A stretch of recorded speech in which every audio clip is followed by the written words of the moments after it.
From the moment the words left his lips in that sterile waiting room, I knew my life as I'd meticulously planned it was over. It wasn't a sudden explosion or a dramatic fight. It was quieter, colder, infinitely more cutting. My name is Hazel, and this is where the carefully constructed facade of my world shattered, not with a bang, but with the quiet cruelty of utter disregard. I sat there, the cheap, glossy pamphlet from the fertility clinic mocking me with its images of beaming parents and plump, cooing babies. Hours had passed since Dr. Ramirez, her face etched with sympathy, delivered the news. Complications stemming from the recent emergency surgery meant that carrying a pregnancy to term, having the biological child Ethan, and I had always assumed would be a cornerstone of our life, was now a near impossibility. Not impossible, she'd stressed gently, but statistically improbable, requiring aggressive, expensive treatments with no guarantees. The hope she offered felt like a cruel joke. Ethan arrived an hour later, precisely on time according to the clinic's appointment schedule, but hours too late to offer comfort. He didn't rush in, breathless and worried. He walked with measured steps, his cashmere coat perfectly draped, his face set in a mask of controlled composure. He looked as though he were arriving for a board meeting, not to support his wife after devastating medical news. Hazel, his voice was flat, devoid of the warmth I had once adored, the tone he usually reserved for dismissing a junior executive. I got your text. Ethan, the doctor said. My voice trembled, raw from stifled tears. It's not impossible, but it's going to be incredibly difficult. Expensive treatments, low chances. I gestured vaguely at the offending pamphlet. Years maybe of trying and still, no guarantee. He held up a hand, stopping my stumbling explanation mid-sentence.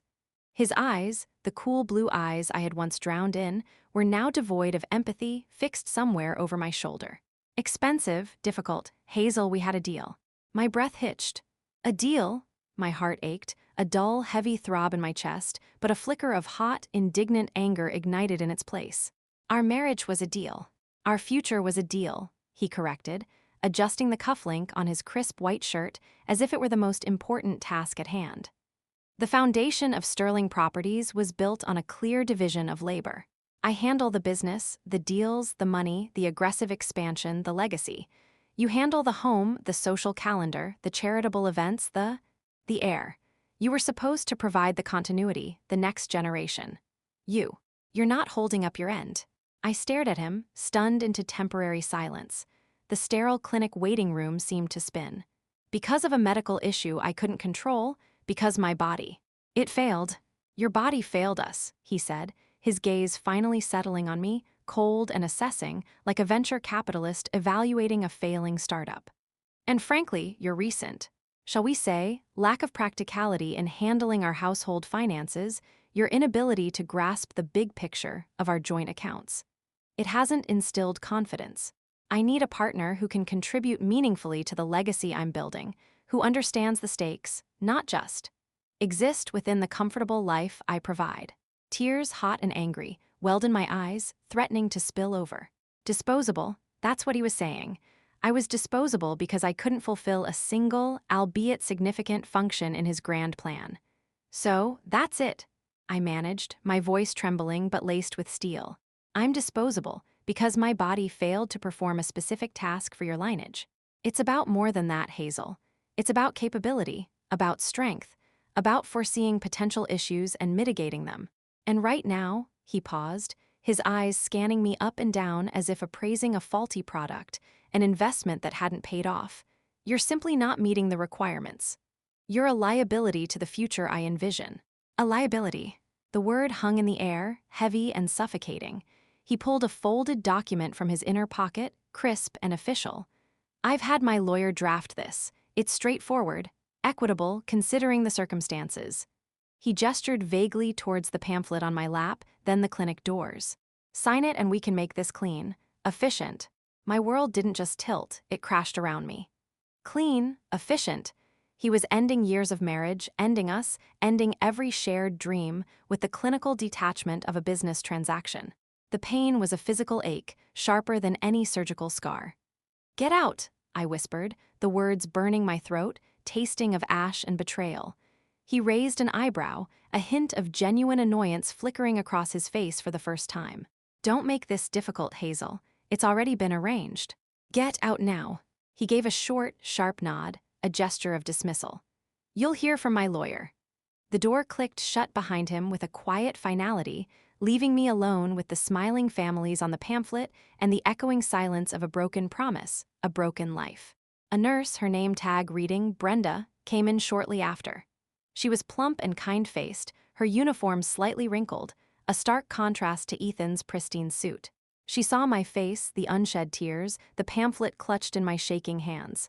"Honey, are you okay?" I couldn't help but overhear some of that. I looked at her, my vision blurred, the words tumbling out in a choked whisper. "He's leaving me because I can't give him a baby. He said I wasn't meeting the requirements." Brenda's face softened with immediate fierce sympathy. She came closer, resting a gentle hand on my shoulder. "Oh, sweetheart.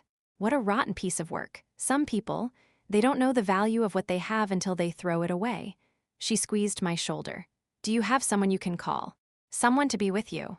"My mother," I managed, the word feeling fragile on my tongue. "I need my mother."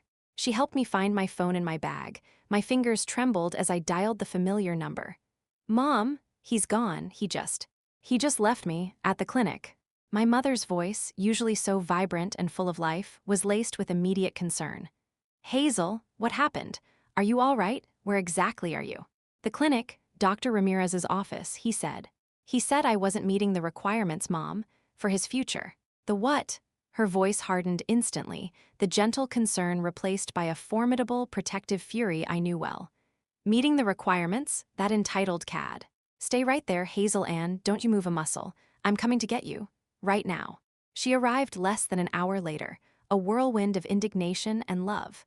She marched into the waiting room, her eyes scanning until she found me. Brenda quietly slipped away as Mom enveloped me in a fierce hug. "Oh, Hazel, my poor girl." Later, wrapped in my mother's familiar floral quilt, curled up on her sofa in her cozy little house. A world away from the stark, minimalist elegance of the house I had shared with Ethan, I finally let myself shatter. The tears came in ragged sobs, years of suppressed anxieties, and this final, crushing blow pouring out of me. "I don't know what to do, Mom. He made me feel disposable. Like I have no value on my own." "Hazel Ann, don't you ever let that man's twisted, transactional view of the world define you," she said, pulling back to look me in the eye, her own eyes glistening but her resolve firm. "Worthless. Disposable. You are brilliant, kind, resilient, more valuable than that whole wretched company of his. This isn't an ending, honey. This is a redirection. A brutal, painful redirection, but a redirection nonetheless." "A redirection to what?"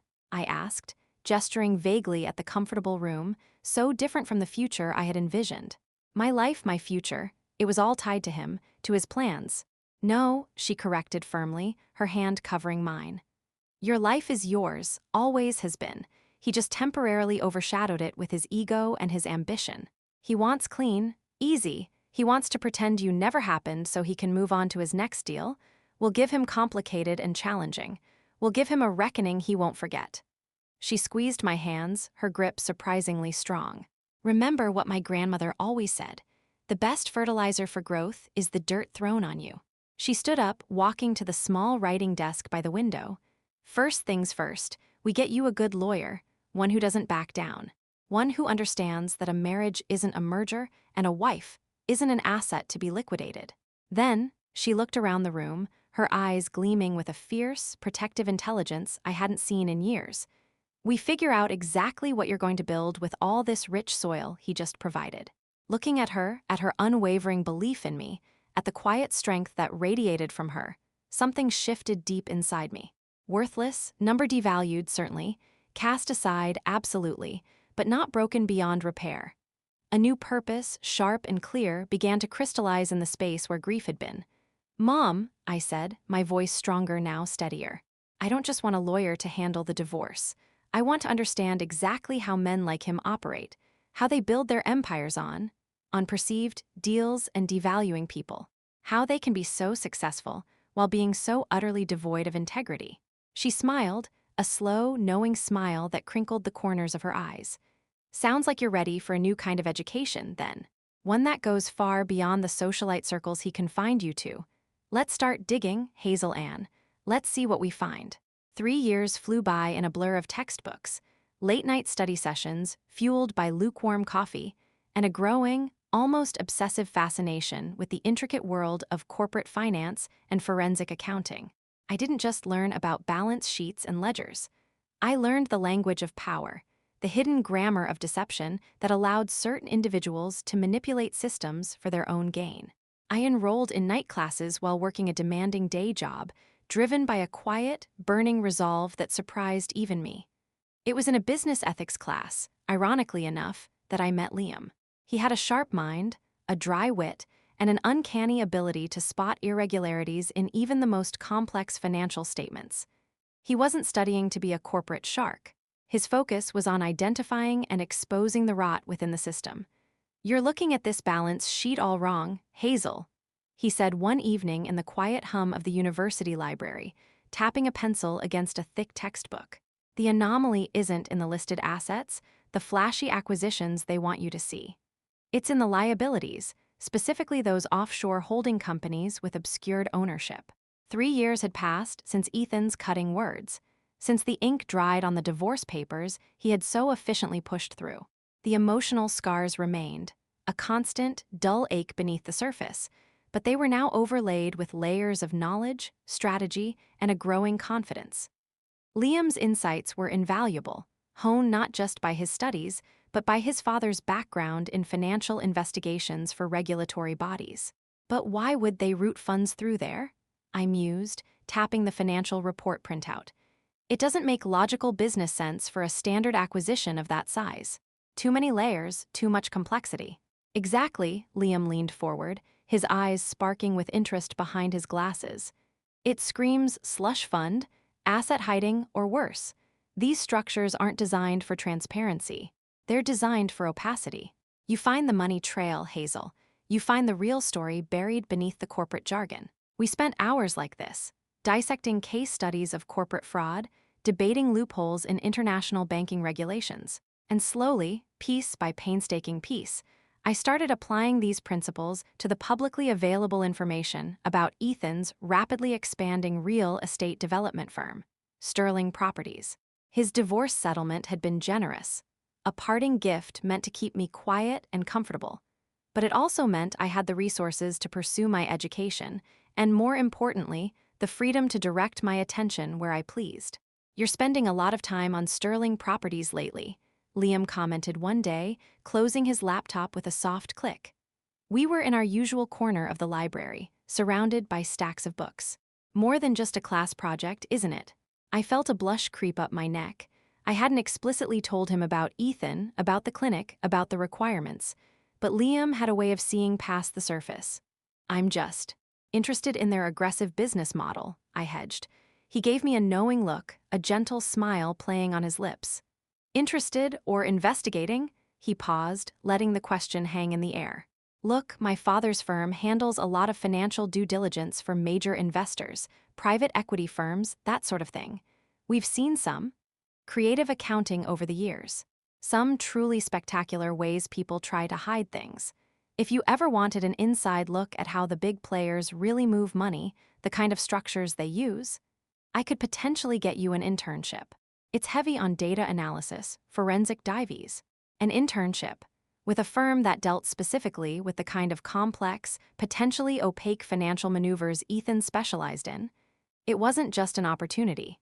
It was a direct path into the heart of the beast, a chance to learn the game from the inside. Before I could fully process the offer, my phone buzzed with a news alert.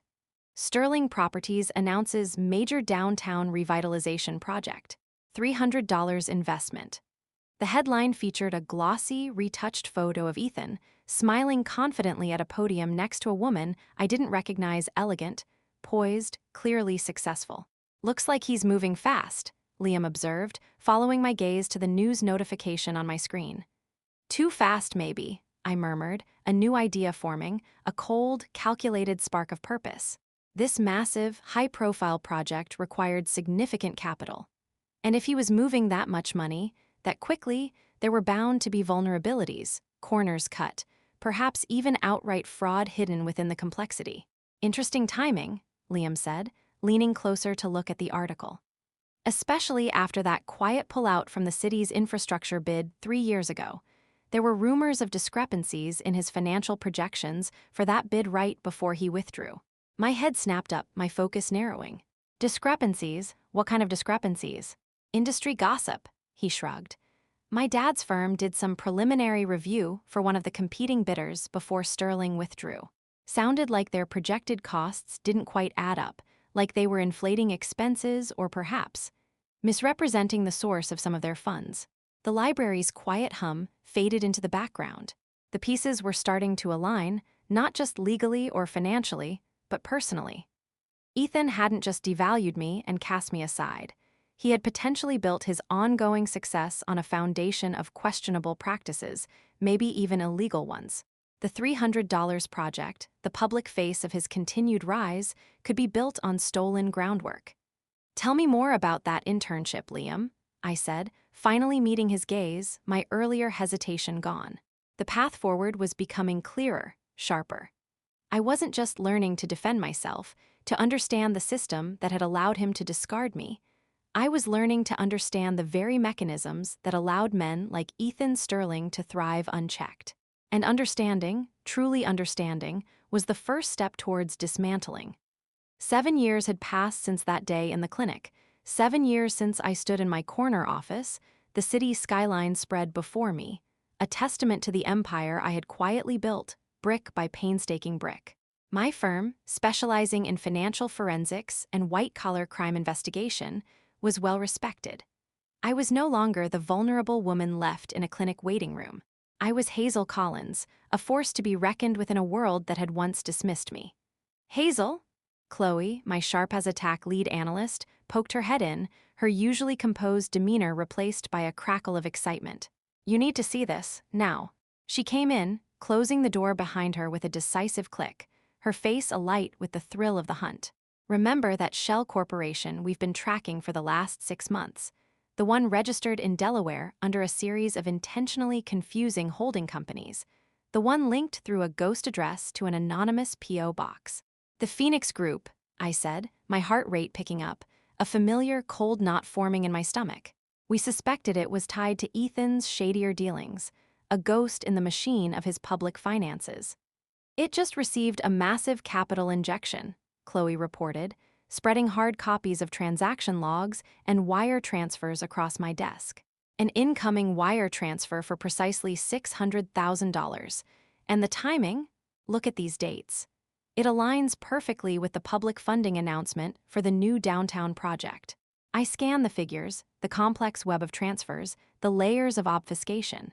This isn't just capital investment, Chloe. This is a payout, a clearing of accounts. From where? That's the truly interesting and damning part. Chloe's voice dropped to a near whisper, though we were alone. Through a series of convoluted transactions, tracking it across 3 different offshore jurisdictions and 4 different bank accounts. It traces directly back to funds that were supposed to be held in escrow for that failed city infrastructure bid 3 years ago. The bid Ethan withdrew from. Liam's words from that evening in the library echoed in my mind. Discrepancies, misrepresenting the source of some of their funds. He hadn't just withdrawn from the bid. He'd likely absconded with the escrow funds designated for it, letting the issue die quietly, and then, years later, laundered the money back into his legitimate business to fund his latest, most ambitious project. My phone buzzed. A text from Liam, "Dinner tonight, celebrating something." "Definitely celebrating," I texted back, a small, grim smile touching my lips. "Found something big, the kind of big that makes headlines. Good big or bad big? The kind of big that changes everything for someone else," I replied. "Come over, I'll tell you everything." After hanging up, I turned back to Chloe, the weight of the findings settling upon me. "How solid is this, Chloe? Can we definitively, irrefutably link the Phoenix Group funds back to the infrastructure bid escrow account?" "Solid enough for a formal inquiry," she confirmed, her glasses sliding down her nose slightly as she leaned in. "More than solid enough to trigger an audit from the Financial Review Board. It's not circumstantial, it's a direct line, albeit a deliberately twisted one." She hesitated, her professional excitement replaced by a more personal concern. Hazel, are you absolutely sure you want to open this Pandora's box? This isn't just about financial irregularities. It's about taking down a very powerful, very public figure. Once we start digging here, officially, there's no telling where it leads, who else might be implicated, what kind of pushback you'll face. I've been waiting 7 years to open this box, Chloe, I said, the words quiet but firm. I'm ready for whatever comes out. Then you should know, she said softly, her expression shifting. It was in the society column this morning, front page splash. She paused, taking a breath. Ethan's getting married. The words hit me like a physical blow, stealing the air from my lungs. What? To Clara Vance, she confirmed, glancing at a notification on her own screen. The philanthropist, the art gallery owner. High society darling, the wedding's in 2 months, big splash planned. I sank into my chair, the photo from the news alert years ago flashing in my mind, Ethan, smiling confidently next to a poised, elegant woman. Clara Vance. Another woman, seemingly successful, well-intentioned, with her own established reputation and resources, about to tie herself to Ethan Sterling. Memories flooded back the carefully crafted facade he presented, the promises he made, the brutal, clinical dismissal when I was no longer convenient. Hazel, Chloe's voice was gentle, sympathetic. Maybe this is your sign. He's moving on. You've built this incredible life. You have Liam, this successful firm, respect in your field. You won. Let it go. And let him do it again? I cut in, standing up, the energy of purpose surging through me, overriding the brief wave of shock. He built a portion of his initial success, of his freedom to pursue bigger deals, by devaluing me, by taking what he felt he was owed, by casting me aside when I didn't fit his plan. Now he's marrying a woman who runs significant charitable foundations, someone with considerable personal resources and a stellar public reputation. Don't you see the pattern, Chloe? This isn't just about money anymore. This is about a man who uses people, consumes them, and moves on without consequence. You don't know that he'll hurt her, Chloe argued softly. Maybe he's changed. I know Ethan Sterling, I said, walking to the window, looking out at the glittering city lights, each one representing a life, a story. And men like him don't change the core of who they are, they just get better at hiding it. I turned back, gathering the documents spread across my desk. Chloe, I need everything you can possibly find on Clara Vance. Every public record, every news article, every board membership, every financial connection to her foundations. I need to know if she's just a name or if she's actively involved.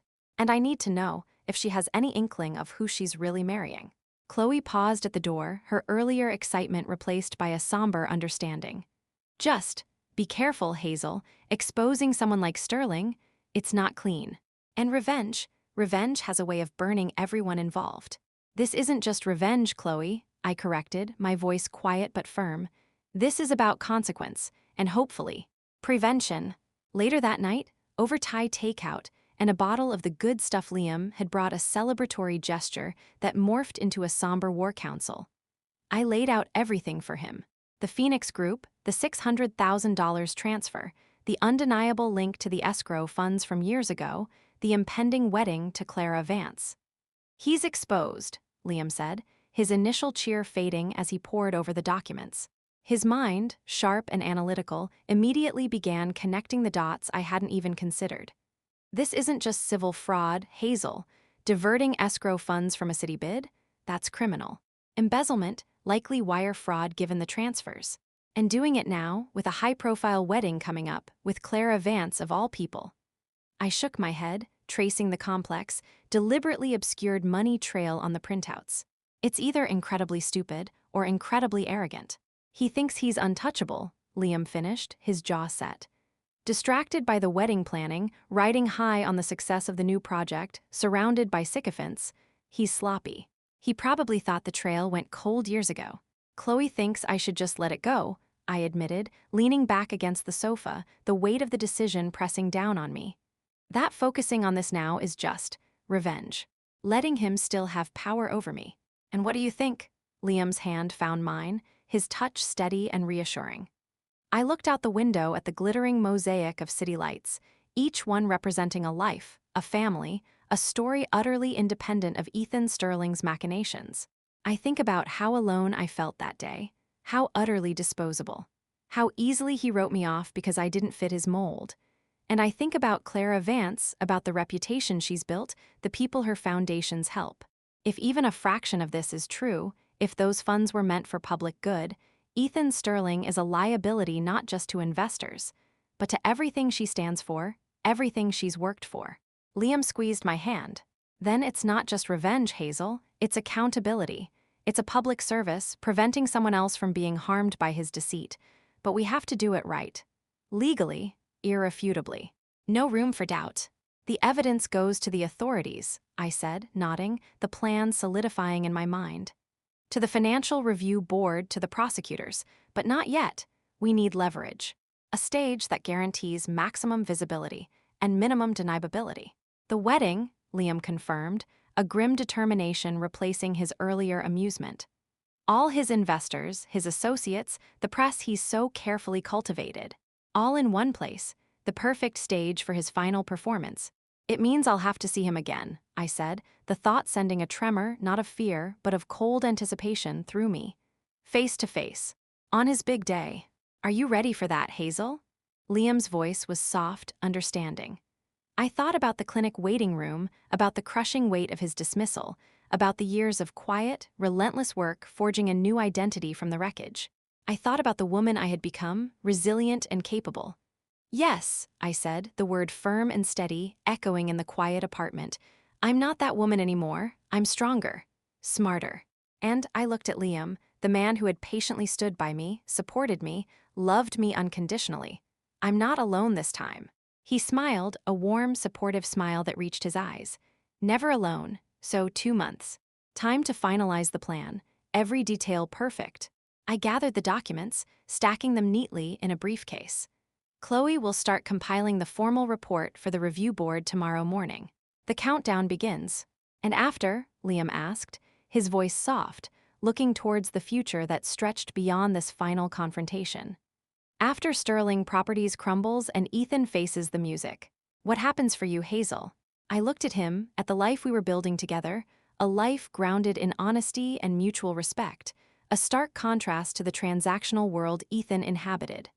After that chapter is closed for good, after the dirt is turned and the weeds are pulled.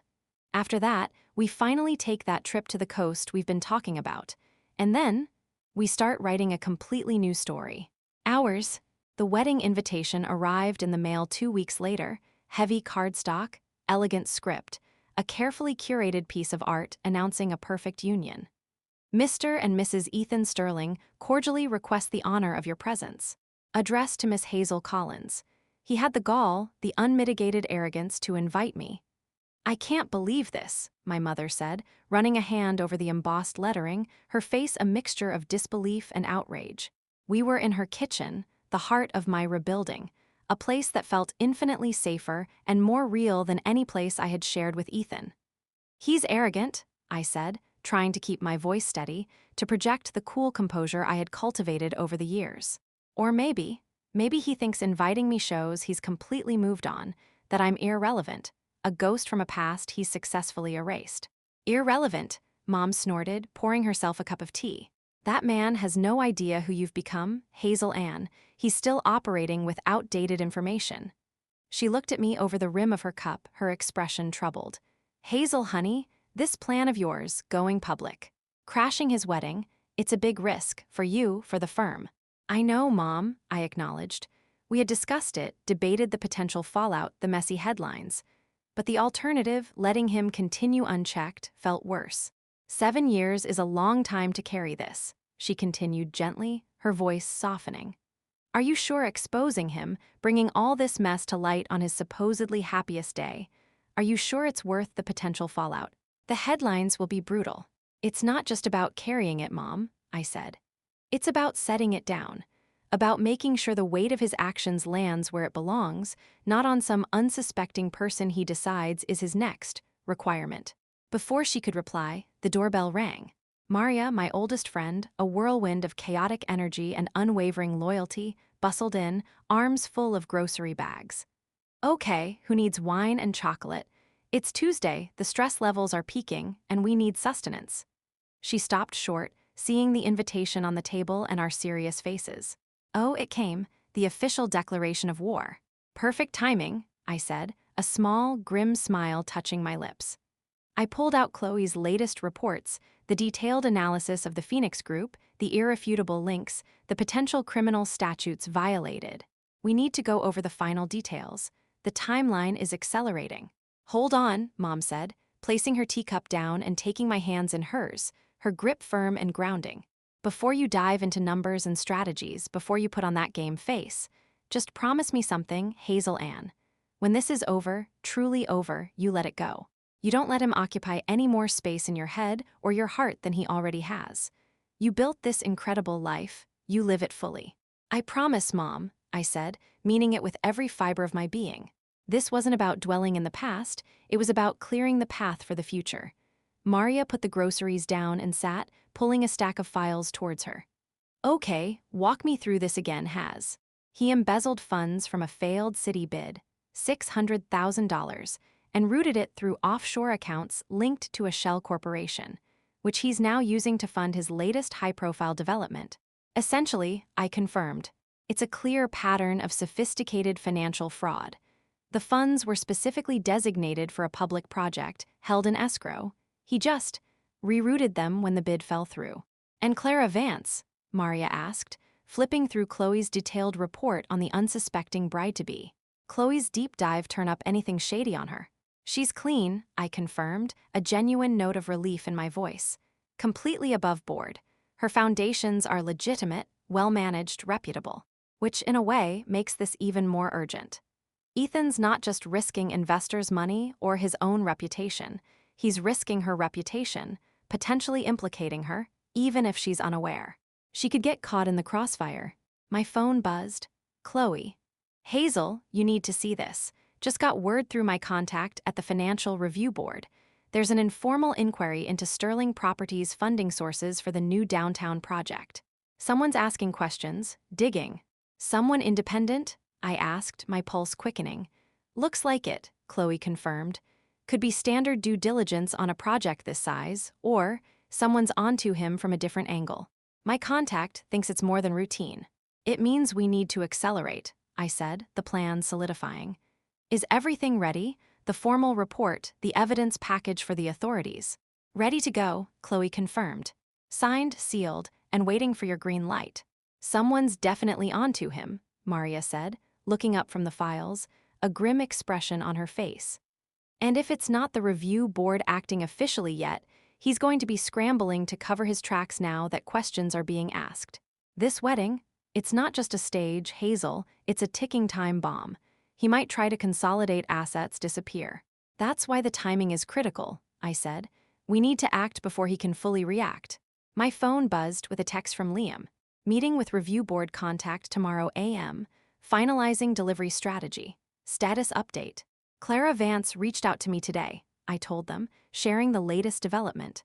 Through a mutual acquaintance connected to her art world contacts. Wants to discuss potential collaboration between her foundations and independent financial consultants, probably related to clarifying things for the new project, ensuring transparency. Don't do it, Maria said immediately, her voice sharp with concern. It's a trap, Hazel, he knows. He's trying to get a read on you, see how much you know, maybe even silence you. But Mom was watching my face, her intuition honed by years of knowing me. You're going to meet her, aren't you? I have to, I admitted, the need to see Clara to gauge her, outweighing the potential risk. I need to look her in the eye, see if she's willfully blind or genuinely oblivious, see if there's a way to warn her without completely derailing everything, or if derailing everything is the only way to truly protect her. It's too risky, Hazel, Maria insisted, closing the folder with a snap. I agree, Mom said softly, standing and going to a small wooden box on the shelf by the fireplace. She returned with a delicate silver locket, intricately engraved, clearly an antique. This was your grandmother's, Hazel Ann. She wore it for strength when she faced her own challenges, when the world tried to make her feel small and insignificant. She said it reminded her of the resilience passed down through the women in our family. She clasped it around my neck, the cool metal a surprising comfort. Wear it tomorrow. Remember the strength of the women who came before you. Remember why you're doing this. Remember who you are. I touched the locket, feeling its familiar weight, seeing my reflection in the small mirror nearby. A reflection of a woman who had been broken but was now forged anew. I promise, Mom. I'll be in the cafe across the street from your meeting location, Maria said, getting up and putting on her jacket. Just in case, I'll have my laptop look completely engrossed. If anything feels off, text me a code word. Liam will be on standby too, I confirmed. He'll have the final report ready for immediate submission the moment I give the word. Everything's in place. Driving home that evening, the wedding invitation a stark, mocking reminder tucked away in my bag, I thought about my grandmother. A woman whose quiet determination had seen her through hardships I could only imagine. I thought about the promise I'd made to my mother. And I thought about Clara Vance, the unknown variable in Ethan's carefully constructed world. Tomorrow, I would look into her eyes and make my final decision. The silver locket, warm against my skin, felt like a whisper of ancestral strength, a reminder that I didn't face this alone. The air in the private meeting room at the downtown cafe was hushed, a world away from the city's midday bustle. It was the kind of place where quiet, discreet deals were often made, perfect for a meeting that needed to remain off Ethan's radar. I adjusted the silver locket around my neck, its cool metal a grounding weight, a silent anchor in the storm I was about to unleash. Clara Vance arrived precisely on time, just as polished and poised as her society photos suggested, her elegance radiating a quiet confidence. But as she smiled and extended a hand, I sensed a genuine warmth, a slight vulnerability that her public image didn't convey. "Miss Collins, thank you so much for meeting me on such short notice," she said, her voice calm and pleasant. "Please, call me Clara. I truly appreciate you taking the time out of your undoubtedly busy schedule." "Hazel, please," I replied, gesturing for her to sit at the small table. "I understand you had some questions about financial due diligence related to a new project." "Yes," she began, her brow furrowed slightly, a hint of concern touching her eyes. "Ethan's new downtown development. It's wonderful, of course, a truly transformative project for the city. But the scale is immense, and some of the funding sources he's mentioned seem less traditional, more complex than I'm used to through my foundation work. Given your firm's expertise in navigating intricate financial structures, I was hoping for an independent perspective, a kind of informal consultation." My heart ached for her naive trust, for the earnest way she sought clarity where Ethan had only offered obfuscation. She was walking blind into a carefully laid trap, a financial and reputational minefield. "Clara," I began, choosing my words carefully, trying to find a balance between urgency and compassion. "Before I give you any perspective on the project's financing, there's something else I need to show you. It's sensitive, and it involves Ethan." Directly, I slid the folder across the table. The one Chloe had meticulously prepared compiled financial reports, transaction logs detailing bewildering transfers across jurisdictions, copies of dated documents linking Sterling Properties to the City Bid escrow account, and recent records connecting the Phoenix Group Shell Corporation to the funds. Her elegant hands, adorned with a stunning engagement ring, trembled slightly as she took the folder, her initial composure faltering. "I don't understand," she murmured, her eyes wide with confusion and alarm as she scanned the pages, the complex financial jargon, the undeniable figures.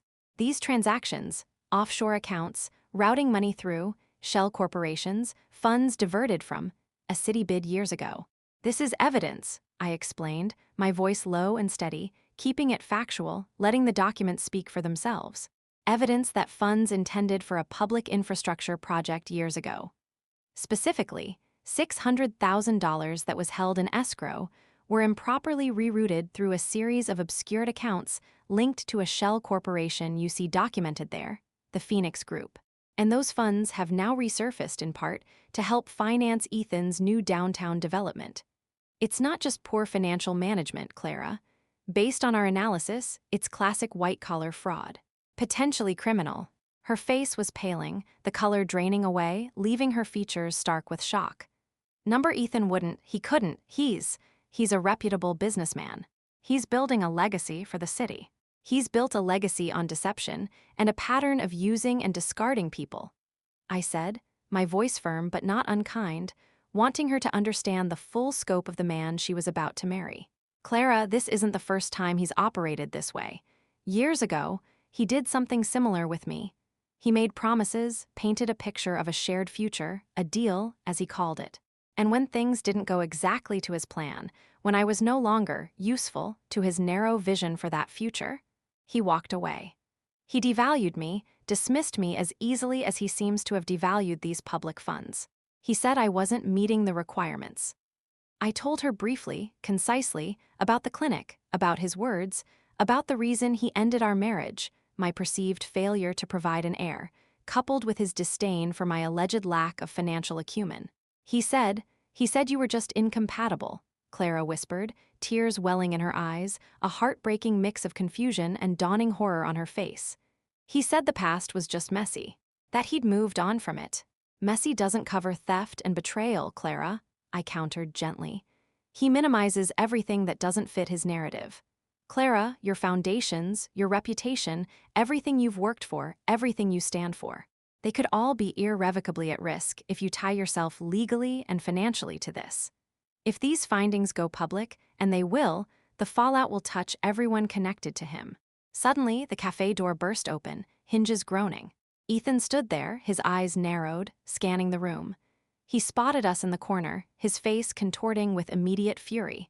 It seemed Maria's proximity across the street, or perhaps a nervous employee had alerted him. "Hazel, what are you doing here?" he roared, striding towards our table, drawing the attention of every patron in the cafe. "What lies are you feeding her now?" Clara flinched, shrinking back in her chair. "Ethan, get away from her," he snarled at me, his voice loud, laced with venom, playing to the sudden audience. "She's unstable. She's been obsessed with me for years. Don't listen to her." "Ask her, Ethan," I said, my voice steady, calm, a stark contrast to his bluster. "Ask her about the Phoenix Group. Ask her about the $600,000. Ask her about the escrow funds from the city bid. She's delusional, Clara." He turned to her, his voice suddenly smooth, a practiced performance of concern and dismissal. "She's bitter, trying to ruin me, ruin us, because she couldn't stand to see me happy, moving on with my life. She's showing me documents, Ethan," Clara retorted, her voice trembling but firm. "Legitimate bank records, transaction logs, fabricated lies," he insisted, his face red with anger and fear. "This is her pathetic attempt to get revenge. She couldn't stand losing, couldn't stand seeing me succeed after she failed to meet my expectations." "Failed to meet your expectations?" I echoed, standing up slowly to face him, the silver locket warm against my skin, a quiet strength flowing through me. "Or failed to fit into the narrow, transactional box you put people in? How long until Clara isn't meeting the requirements anymore, Ethan? How long until her foundations, her resources, her good name, are just another asset to be siphoned off or discarded when they've served their purpose? You pathetic, bitter woman," he spat, his carefully constructed veneer cracking completely, revealing the raw, ugly entitlement beneath. "You think you've won. You think this changes anything for me."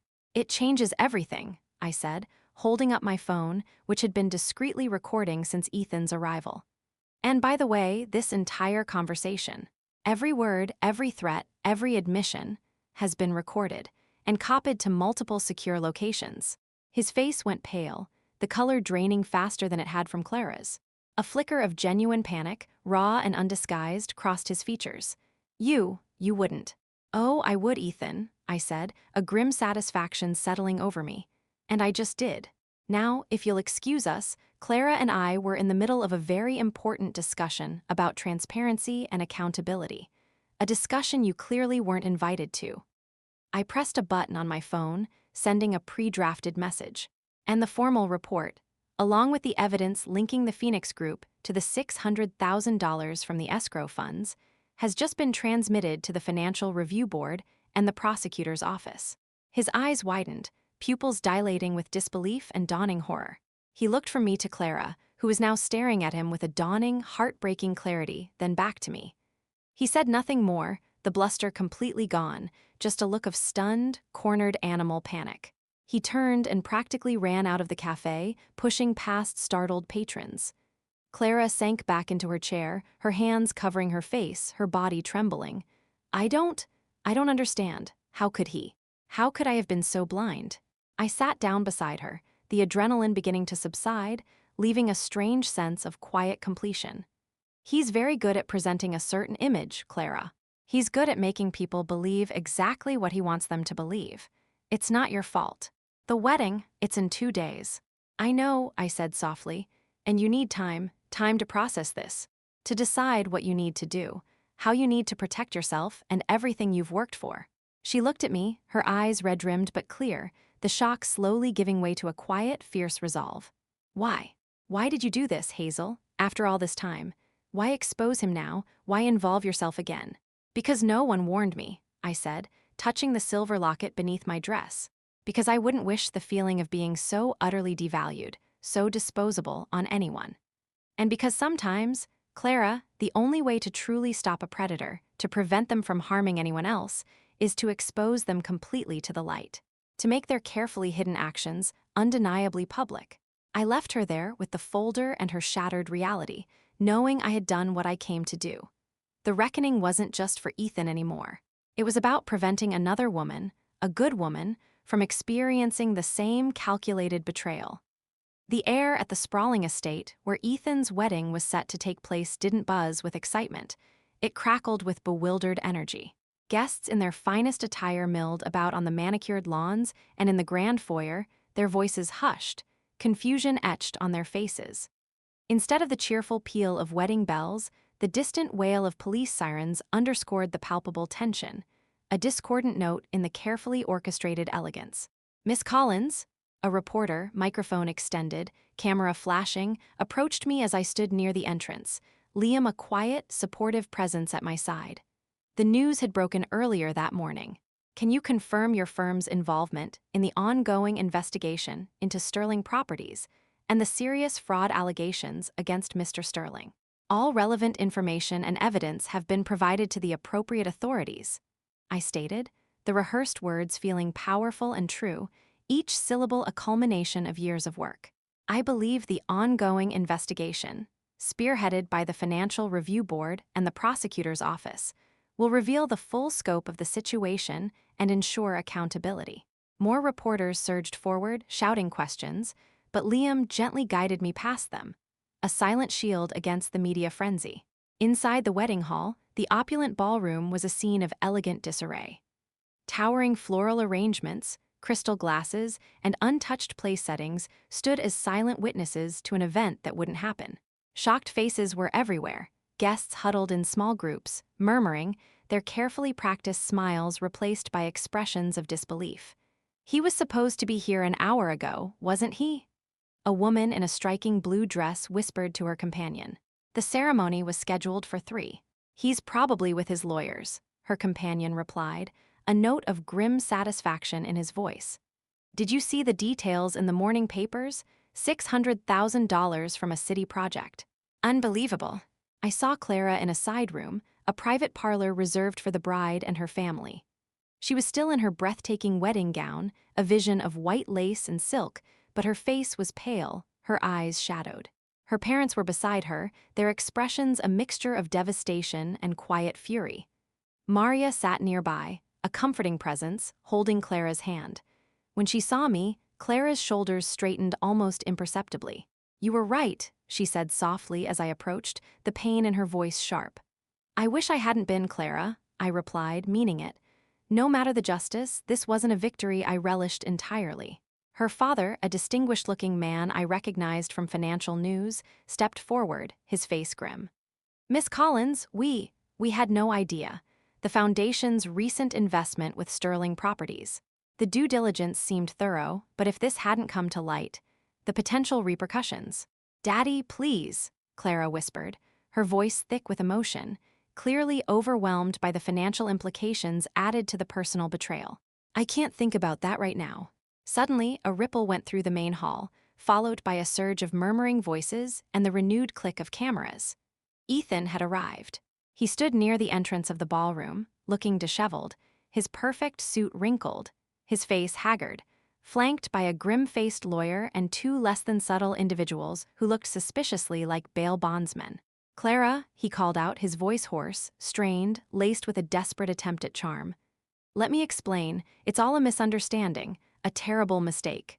Clara stepped past me, her spine straight, her gaze fixed on him, a quiet strength hardening her features despite the trembling of her hands. There's nothing to explain, Ethan. I've seen the reports. I've heard your past from Hazel. The authorities have been here. They've explained everything. That was different, he insisted, his voice rising, desperation overriding his practiced composure. That was years ago. This is all Hazel. She orchestrated this, because she's bitter. She couldn't stand to see me happy, moving on. Bitter? I stepped forward, standing beside Clara, facing the man who had so easily dismissed me. Or someone who finally understands the true cost of your ambition. Ethan, the cost of the people you devalue and discard. You didn't just devalue me.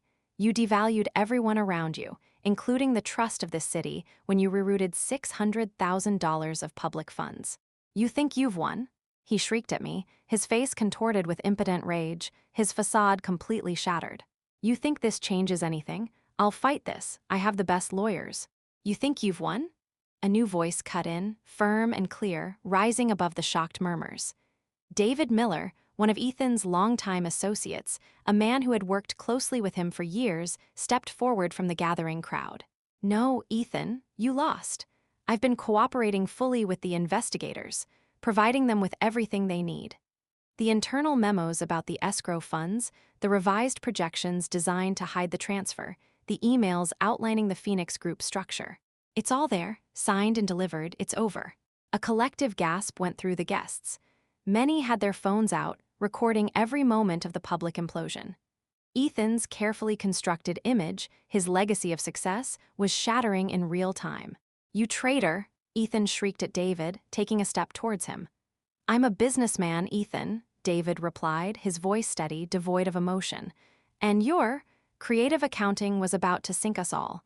This is damage control. Protecting what's left. Ethan turned back to Clara, his face a mask of desperation. Clara, you can't listen to them. They're trying to ruin me. This is all a conspiracy. Clara slowly reached up, her hands no longer trembling, and unclasped the intricate diamond necklace Ethan had given her as a wedding gift. A piece likely bought with questionable funds. She held it for a moment, looking at it as if seeing it for the first time, then let it fall to the marble floor with a soft, musical chime. You ruined yourself, Ethan. She looked at me, a quiet gratitude in her eyes, then back at the man who had almost destroyed her future. Thank you, Hazel, for showing me the truth before it was too late. As Ethan Sterling, his perfect suit rumpled, his face ashen, was quietly led away by the officers, the remaining guests began to disperse, the buzz of intense gossip replacing the earlier shock. The wedding was over before it even truly began. Clara turned to me, her shoulders slumping slightly, the strength that had held her upright fading. How do you move forward after something like this? She asked, her voice weary. One step at a time, Clara, I said, the familiar phrase a quiet anchor. You surround yourself with people who see your worth, who support you honestly. You grieve what was lost, and then you start rebuilding on a foundation of truth. I gestured to Maria, who came forward with a simple garment bag containing a change of clothes. Let's get you out of that dress. Later that evening, as the sun began to set over the elegant estate, casting long shadows across the manicured gardens, painting the sky in hues of orange and purple, I found Liam waiting near our car. The air was cooler now, the chaos of the day replaced by a quiet stillness. Ready to go home? He asked, opening the car door for me. Almost, I said, a sense of quiet completion settling over me. I walked towards a quiet corner of the garden, away from the lingering evidence of the day's events. I stopped near a stone bench nestled amongst the roses. I took off my grandmother's silver locket, holding it in my palm, feeling its warmth. What are you doing? Liam asked, coming to stand beside me, sensing the significance of the moment. Keeping a promise, I said softly, the words catching in my throat. To my mother, to my grandmother. To myself. I placed the locket on the stone bench, nestled amongst the green leaves and budding roses. It glinted softly in the fading light. Letting it be over, releasing the past. Clara appeared beside me moments later, no longer in her wedding dress, but in simple, dark clothes, looking tired but resolute. The last of the guests are gone. My parents are handling everything else. She managed a weak, weary smile. And you, What happens now, Hazel? Now, I looked out at the fading light at the horizon. Now, we build something new. Something real, something clean. I'm going to take some time, Clara said, looking towards the horizon. Travel maybe, get away from all of this. And then, I think I'm going to focus entirely on the foundations. Implement rigorous new financial oversight. Make sure everything is absolutely transparent, absolutely clean. You're stronger than you know, Clara, I told her genuinely. She hugged me briefly, a quick, tight embrace. Thanks to you, Hazel, for giving me the chance to be. Though next time, maybe just send a certified letter with a flashing siren attached. We both laughed, the sound carrying lightly on the evening air, a small pocket of genuine lightness in the heavy aftermath. As we walked away, I glanced back one last time. The silver locket glinted in the last rays of sunlight, a small, bright point of light in the gathering dusk. It wasn't just a reminder of betrayal. It was a symbol of resilience, of a legacy of strength passed down through generations, a quiet promise of hope left for whoever might need it next. Coast trip tomorrow? Liam asked as we got in the car, starting the engine. Coast trip tomorrow, I confirmed, buckling my seatbelt. I hear the ocean has a way of washing things clean, of carrying things away. Behind us, the estate, a monument to a broken future, faded into the distance in the rearview mirror, along with the last vestiges of Ethan Sterling's power over my life. Ahead lay the unknown, vast and open, but this time I faced it not with dread, but with quiet confidence, a sense of hard-won peace. The salty air of the California coast filled my lungs, crisp and clean, a stark contrast to the stale, anxious air I had breathed for so long. I sat on the porch swing of our rental cottage overlooking the ocean, the rhythmic crash of waves a soothing soundtrack. I scrolled through the news on my tablet, a sense of quiet closure settling over me. Sterling Properties CEO Ethan Sterling pleads guilty to felony fraud charges, the headline declared. My phone buzzed in my hand. Chloe, did you see it? She asked, excitement and relief palpable in her voice. Reading it now, I said, a small smile touching my lips. $600,000 embezzlement, multiple counts of wire fraud, significant prison time, mandated restitution to the city and other affected parties. The judge didn't pull any punches. Looks like David Miller's testimony, combined with our report, was undeniable. Clara Vance's testimony was incredibly powerful too, Chloe continued. Apparently, she detailed not just the financial irregularities she discovered, but also the emotional manipulation, the way he presented himself versus who he truly was. She painted a clear picture for the jury. How is she doing? I asked, genuinely curious. Good, actually, Chloe reported. She's taken full control of the foundations, implemented rigorous new financial oversight. She actually hired an independent forensic accounting firm. Guess who they called for recommendations? Your work was definitely the catalyst for positive change. She called, said she owes you a massive thank you, and wants to take you for coffee when you're back. Liam came out onto the porch, 2 mugs of coffee in hand, fresh from a morning run on the beach, his hair slightly damp, his face glowing with health. Chloe, he mouthed, handing me a mug. I nodded.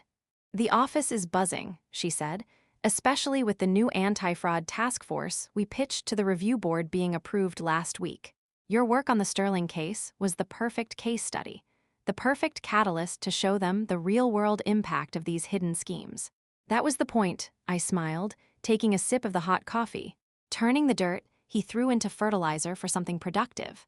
After hanging up with Chloe, I showed Liam the article. He read it quietly, a sense of quiet satisfaction on his face. He'll have plenty of time to contemplate his requirements now, and maybe learn a little about real value. He reached for my hand, intertwining our fingers. How do you feel, Hazel? Truly. Before I could answer, my mother's video call came through, her face filling the screen, her garden blooming vibrantly behind her. Hazel, did you see the news? It's finally done. For good. Done, I agreed, a profound sense of peace settling over me. And now, Mom, something new begins.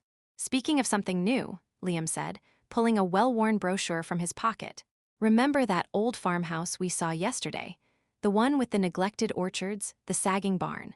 The one that needs a complete overhaul, a monumental amount of work? I asked, a flicker of interest sparking. What about it? He slid the brochure across the small table between us. It was a fixer-upper, no doubt, but the land was beautiful, sprawling and green. "It's for sale," he said, his eyes alight with possibility. And I was thinking, you always talked about wanting to grow things, Hazel, something tangible, something real, rooted in the earth, something that produces life and beauty. I stared at the photos of the rundown farmhouse, the gnarled, overgrown apple trees. It was a massive undertaking. "Liam, that's a massive project, years of work." "I know," he smiled, a hopeful light in his eyes. "But the bones are good, the land is fertile, and think of the potential. An organic orchard, maybe a small community market, a place for people to come to connect, to see things grow. Something completely ours, built on honesty and hard work, not hidden deals." Mom's voice from the screen was full of emotion, her eyes glistening with tears. "Oh, Hazel, my darling girl, your grandmother would have loved this. Starting something from the ground up. A place of your own, rooted in the earth, built with love and patience." My phone buzzed again, a text from Clara Vance, just testified again. "It's truly behind me now. Feeling lighter. Thank you again for showing me the truth. It set me free. And for showing me that even after betrayal, you can cultivate something beautiful." I looked at the brochure for the farmhouse, at Liam's expectant, loving face, at my mother's tearful, proud smile on the screen. My hand went instinctively to my stomach, flat beneath my dress, holding a secret we had only recently dared to whisper about, a fragile hope blooming in the space where grief had once resided. After the clinic, after the betrayal, after believing my body had failed and my future was barren, I had thought that dream, too, was dead. "Liam," I said, my voice thick with emotion, barely a whisper. "The farmhouse, it needs everything. The plumbing is probably shot, the roof leaks, the orchards haven't been pruned in years.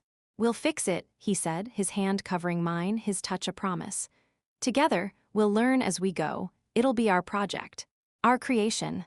"Mom," I managed, my voice cracking slightly, tears finally spilling onto my cheeks, but these were tears of overwhelming joy. "You're going to be a grandmother again." Her joyful sob echoed through the phone, loud and clear, a sound of pure, unadulterated happiness. "Oh, my darling girl, a baby? You're having a baby. Oh, Hazel Ann, this is everything." "We are," Liam confirmed, his face beaming, looking from me to the screen. "And we were thinking, if it's a girl, maybe Lily. After the lilies your grandmother loved so much, the ones that bloom even in rocky soil, that come back year after year, stronger than before." Mom couldn't speak, just nodded through her tears, her face a mask of pure, radiant joy. After ending the call, leaving my mother to share the news with the rest of the family, I looked out at the ocean stretching to the horizon, vast and endless, full of possibility. Somewhere, Ethan Sterling was facing the consequences of his actions, his empire in ruins, his carefully constructed life dismantled. But here, under the wide coastal sky, with the scent of salt and possibility in the air, new life was taking root in the promise of an orchard reborn, in the quiet miracle growing within me, in the future Liam and I were building together, brick by honest brick, bloom by beautiful bloom. "You know what this means, right?" Liam asked, his hand resting gently on my stomach, a shared secret, a shared future. "What?" I asked, a laugh bubbling up, light and free. "We're going to need a lot more space in that farmhouse," he said, pulling me closer. "For a nursery, and eventually a playroom." I laughed again, a full, joyful sound that felt like the release of years of held breath, of tension, of pain. "One project at a time, Sterling Killer." "True," he countered, pressing a kiss to my hair. "But every good project starts with a vision, and ours is just beginning." I picked up my coffee, raising it in a silent toast to the ocean, to the sky, to the future, to new beginnings, to strength found in unexpected places, to the quiet, determined power of cultivating life and beauty in the face of neglect and destruction. The best revenge, I finally understood, wasn't just exposing the rot. It was cultivating something infinitely better in its place.